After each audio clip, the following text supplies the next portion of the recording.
Stop second-guessing and start deciding. Episode 8.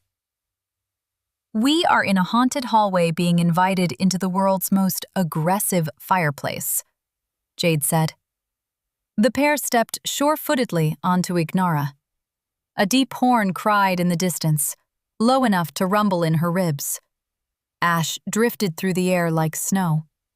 They stood on a wide stone walkway that stretched ahead of them toward a fortress carved into the side of a mountain.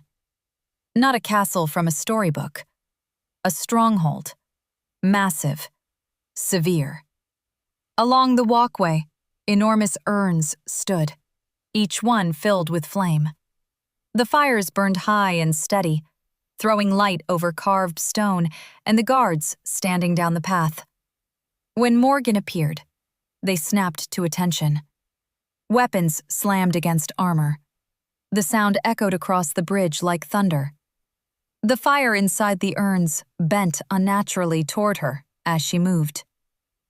It seems the fire is excited to see you," Jade said, concern on her face.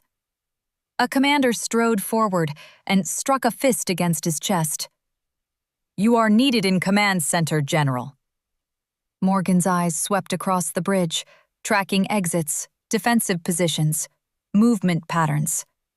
Without another word, she started forward. Jade looked around before falling into step beside her.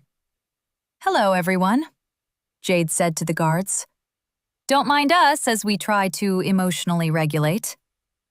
Morgan rolled her eyes and smirked. Every person they passed stopped and saluted Morgan. And somehow, she knew where command center was. Inside, commanders argued around a massive burning map table filled with ember-like projections of troop movements across the realm. The room fell silent. One commander stepped forward immediately. "The eastern wall was breached, and the fire line failed 30 minutes ago.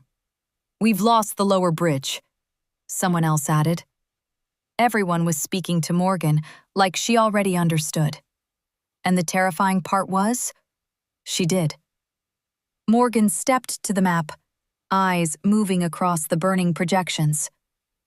"Pull the second line back to the inner ridge," Morgan said. "You can't hold the eastern wall now that the bridge is gone. You're wasting soldiers." She pointed toward another section of the map. "Collapse the southern pass before they use it." One commander stiffened. "That cuts off our own. Do it. Get every civilian into the protected sectors immediately. Seal the inner gates after the last transport clears. No one gets left outside." Her gaze shifted toward the western edge of the map. "Start a backburn around the western encampment." The nearest commander looked up sharply. "That close to the ridge? If the fire line failed, they'll use the dry lands to flank us," Morgan snapped. "Burn it before they can." "How long until the western towers fail?" "At this rate, less than an hour," he said. Morgan's jaw tightened. "Then stop defending it." The room went completely still. "Defend what matters," she said coldly. "Let the rest burn." No one argued. Beside her, Jade was unusually quiet. The room erupted into motion. Commanders scattered from the table, barking orders into the chaos. Messengers sprinted through the enormous doors. The burning projections across the map shifted constantly as the battle moved in real time. Morgan stood in the command center like she had always belonged there, like the fire itself answered to her. Beside her, Jade crossed her arms slowly. "Where is this coming from?" she muttered, watching commanders obey Morgan without hesitation. "How do you know all this?" "I don't know. I just know it." Her focus locked on the burning map. Time passed in fragments. Reports began pouring in from the front lines. The southern pass collapsed successfully. The civilians reached the protected sectors. Inner gates sealed. The western encampment backburn is holding. The destruction had been contained. Ignara would hold. For now. One of the commanders looked at Morgan, exhaustion written in his face. "You gave us time, General." Morgan nodded, looking away from the map. The panic inside Command Center had faded into something controllable. The realm still burned, but it was standing. The far wall burst into flames. Several commanders stepped back. Fire spiraled upward against the stone. A doorway emerged within the fire. Silent understanding passed through the room. No one asked Morgan to stay.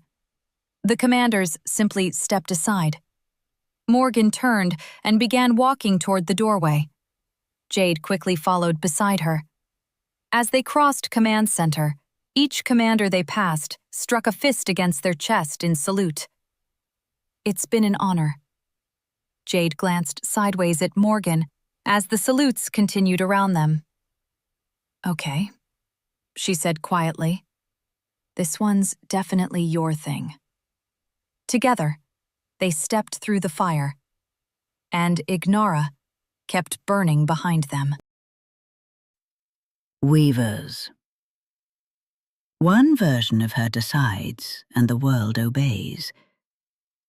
But instinct does not ask if it is right. It only acts. And sometimes what you choose to save is defined by what you're willing to lose. A. Open the next door immediately. B. Stop in the hallway, regroup, and have snacks. C. Let Jade pick the next door.